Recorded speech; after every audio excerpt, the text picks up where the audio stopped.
6.15선언 20주년 기념해가지고 여러 메시지를 냈는데요. 4.27 판문점 선언과 9.19 평양 공동선언은 남과 북 모두가 충실히 이행해야 하는 엄숙한 약속이고 어떠한 정세 변화에도 흔들려서는 안 될 확고한 원칙입니다. 북한은 소통을 단절하고 긴장을 조성하며 과거의 대결 시대로 되돌리해서는 안 됩니다. 남북이 함께 돌파구를 찾읍시다. 이런 거였고요. 나는 한반도 정세를 획기적으로 전환하고자 했던 김정은 위원장의 결단과 노력을 잘 알고 있습니다. 기대만큼 북미 관계와 남북 관계의 진전이 이루어지지 않은 것에 대해 나 또한 아쉬움이 매우 큽니다. 남북이 함께 가야 할 방향은 명확합니다. 민족 화해와 평화와 통일의 길로 더디게 가더라도 한 걸음씩 나아가야 합니다. 이런 메시지예요. 그러니까 노력한 건 알겠는데 다만 현실은 녹록지 않다. 의지가 없어서가 아니라 현실은 좀 어렵다 이런 메시지인 것 같습니다. 일단 제가 봤을 때는. 그러니까 우리나라 국내 환경도 그렇고 미국과의 관계에서도 그렇고 사실 이중의 어려움이 있는 거죠. 사실 대한민국의 야당 정치, 그러니까 지금 현재 야당, 그러니까 과거의 여당 역할을 했던 그 정치 세력들이 정말 제정신이 진짜 1g이라도 박혀 있었다면 다른 문제에 대해서는 몰라도 이 남북 관계 평화 문제에 대해서만은 전향적으로 추진을 했어야 되는 거거든요. 근데 국내에서도 반대를 하고 그리고 미국에서도 앞에서는 찬성하는 척하면서 뒤로는 협조를 안 하는 이런 이중의 어려움 속에서 지금 과거에 정상회담을 통해서 달성했던 여러 성과들이 법률적 효력이 생기도록 비준을 아직 하나도 못 하고 있잖아요. 그러니까 그런 측면에서 봤을 때 이제 북한이 지금까지 이게 미국에 여러 번 이제 배신 배반 뒤통수를 맞으면서 지금도 또 똑같은 상황이 반복되고 있지 않습니까? 근데 이 상황에 대해서 그러니까 명시적으로는 남한이 가장 가까이 있으니까 그 한국 남한 쪽에 가장 큰 소리를 치는 것 같지만 사실 미국 보라고 하는 소리죠. 너희들 때문에 지금 이런 그 꼴이 나고 있다는 거. 그래서 그거에 대해서 그 정확하게 우리가 북한의 의도를 읽어내야 되는데 여전히 우리나라 야당과 언론들은 이런 식으로 이제 뭐 한국 정부가 저자세로 나가니까 김여정 한마디에도 쩔쩔매고 있다 이런 식으로 곡해를 하고 있는 거죠. 물론 지금 연쇄적인 경고성 담화 발표가 계속 이루어지고 있습니다. 오늘 15일이고 12일부터 13일까지 딱 하루라는 시간 동안에 3번에 걸쳐서 경고성 담화가 나왔고 마지막에가 바로 지금 2인자로 등극하고 있는 김여정 부부장이 마침표를 이제 찍었는데요. 근데 이것이 진짜 그 정도의 위기 상황인가에 대해서 우리가 좀 고민을 해볼 필요가 있다. 우선 첫 번째, 우리에게도 경고성 담화 발표를 했지만 미국에 대해서 한 것은 남북관계 문제에 끼지 말라고 분명히 얘기를 했고요. 그리고 마지막에 김여정이 담화 발표했던 내용에서는 우리한테 계속 여지를 남기고 있어요. 빨리 우리에게 제스처를 해달라. 예. 그리고 뭐 끊어진 뭐 그 연락 선이라거나 아니면 개성에 있는 연락소 같은 경우는 다시 만들면 되는 것이고요. 지금 어려움에 처해 있는 것은 결국 미국 때문이라는 것은 누구나 알고 있습니다. 하노이 그 노딜 사태라는 것도 사실 그때 MBC 그 미국의 방송국에서 이미 보도가 나왔었어요.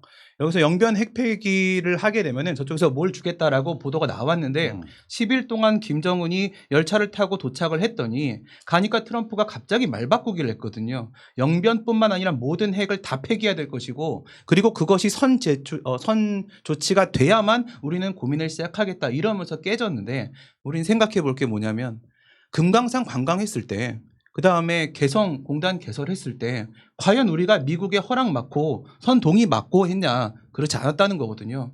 우리가 조금 더 용기를 갖고 한 다음에 미국의 사후 승인을 받는다 하더라도 지금 우리에겐 결단이 좀 필요한 순간이 아닌가 싶습니다. 저는 조만간 개성공단이 재개된다는 소식을 들을 거라고 봐요.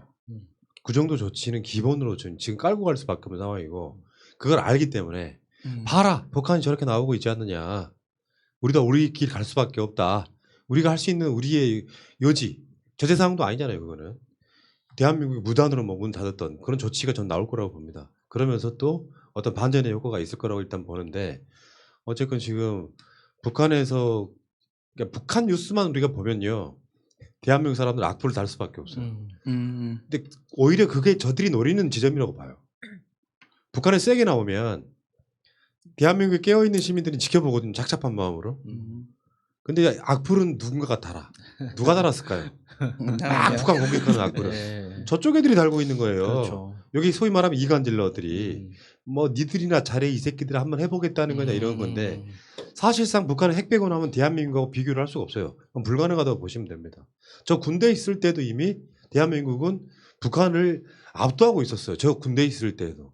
지금은 뭐 다시 한번 말씀드리지만 대한민국 국방비가 북한 전체의 1년 예산보다 많아요. 그러니까 북한이 궁극적으로 원하는 게 군사 대국이 아니잖아요. 국제사회의 거래 당사자로서 정상적인 무역 국가가 되고 싶어 하는 거지. 군사적으로 뭔가 과시해서 자신들의 어떤 힘을 뭐 이렇게 보여주려고 하는 게 궁극적 목적이 아니기 때문에 지금 당장 김여정 부부장이 강한 말을 이렇게 쏟아내는 건 단순하다고 생각합니다. 그러니까 외교적으로 이제 캐릭터 구축을 해 나가야 되는데 그렇지. 모든 센 말, 좋은 말, 나쁜 말, 좋은 말을 다 김정은 위원장이 다 할 수가 없거든요. 그러니까 국합 배드캅 전략을 구사를 하려면 누군가는 그거를 역할을 담당을 해야 되는데 가장 권위 있는 어떤 그 백두 혈통으로서 이렇게 2인자로서 어떤 캐릭터를 정확하게 구축하기 위한 사전 포석이라고 봐요. 그래서 나중에 이제 외교를 펼칠 때 좋은 말은 김정은이 담당하고 안 좋은 말은 악역은 김여정이 담당함으로써 이게 그 외교적으로 이렇게 거래가 필요할 때, 그러니까 트럼프 역할을 할 사람이 필요하고 문재인 역할을 할 사람이 필요한 거죠.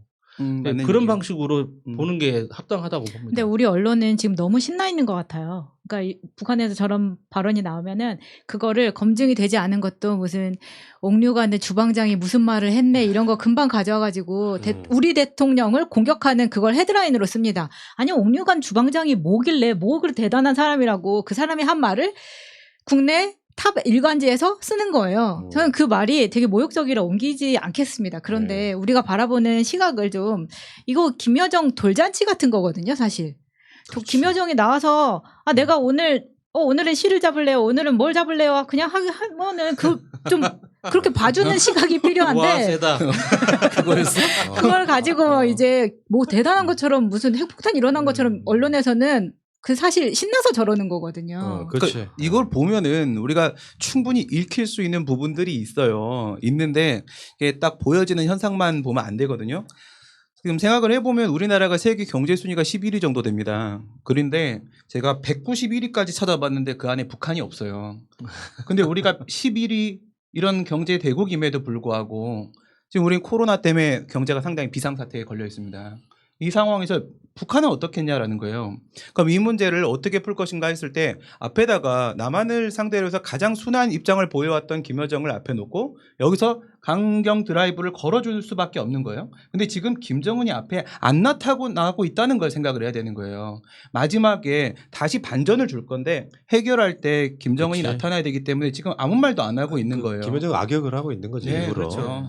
그러니까 지금 그 역사적으로 보면요, 박정희 때 7.4 남북 공동성명, 노태우 때 남북 기본합의서, 김대중 정부 때 6.15, 노무현 정부 때 14, 그리고 문재인 정부 때 4.27 뭐 이렇게 나오는 거 아니겠습니까? 그러니까 일종의 비하인드인데 쓸데없는 TMI인데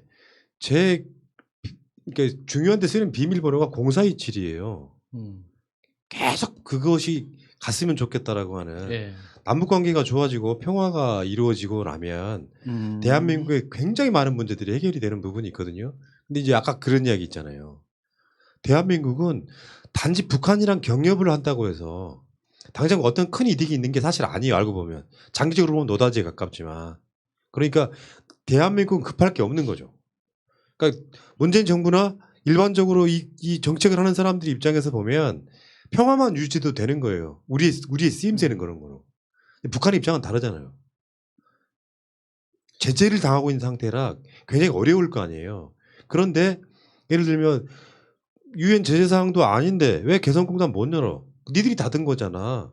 이 어떤 그런 성의를 직접 말하기는 힘들어요. 현실적으로 지금은.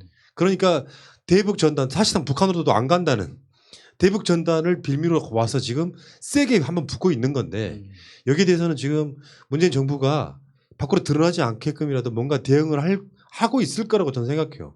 이런 부분에 있어서는 다시 한번 말씀드리지만 긍정의 힘이 중요합니다. 저쪽 사람들 대한민국의 엄연히 이 과학 30%가 있잖아요.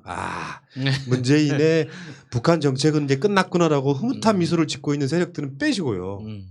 나머지 대한민국 최소 60% 이상의 국민들 입장에서는 북한과의 관계가 잘못되지 않기를 바라는.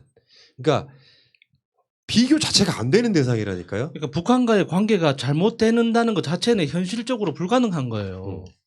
북한의 입장에서 무력을 통해서 어떤 사태를 해결했을 때 북한이 가져갈 이득이 뭐가 있을까요? 정말 단 하나도 없습니다. 이 상황에서 똑같은 돈을 들여서 똑같은 파괴 행위를 했을 때 그걸 재건하는 속도와 비용 부담 면에서 누가 더 유리할까요? 여기서 만약에 정말 무력 행위를 시작하면 북한은 여기서 문명국가로서는 끝나는 거예요. 그런 무모한 짓을 북한이 왜 하겠습니까?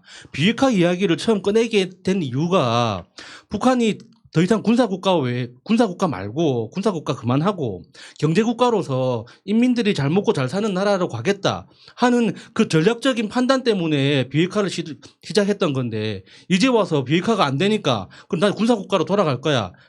불가능한 그치. 거예요. 그거는. 이게 네. 두 가지로 분석이 가능한데요. 이거 빨리 좀 진척을 시킵시다. 세게 나올수록 반전 효과는 커요. 그런 측면도 분명히 있고 우리 입장에서 기분 나쁘지. 막 세게 표현하는 게 문화가 달라서 그런 것도 있잖아요. 막 쳐 죽이자 이렇게 막 대한민국에는 그런 식의 현수막은 아주 극우들이나 쓰는 거고요. 두 번째는 미국을 향한 제스처라고 보는 게 가장 적당하죠. 네. 그러니까 국민들 이렇게 단합시키는 용도도 있고 그건 당연한 거고 미국 입장에서도 대한민국에 할 말 있게 만들어준 북한의 행동이라고 보시기도 저는 해도 된다고 생각해요. 그런 측면이 있다고 보는데 자 어쨌든 간에 어렵긴 합니다만 이제 금방 좋아질 거라고 일단 저는 봐요. 그래서 6.15 같은 게 중요합니다. 딱 그 타이밍에 6.15가 있고 정부도 20년 전에 약속을 서로가 상기하자. 근데 다시 상기해 보면 우리가 미안한 측면이 있잖아요. 네. 못하고 있는 측면이 분명히 있다고. 그래서 21대 국회 개원에 즈음해가지고 북한이 메시지를 낸 건지도 모릅니다. 국회에서 많이 좀 잘해달라 이런 뜻도 가능하다고 봐요. 그 얘기는 여기까지.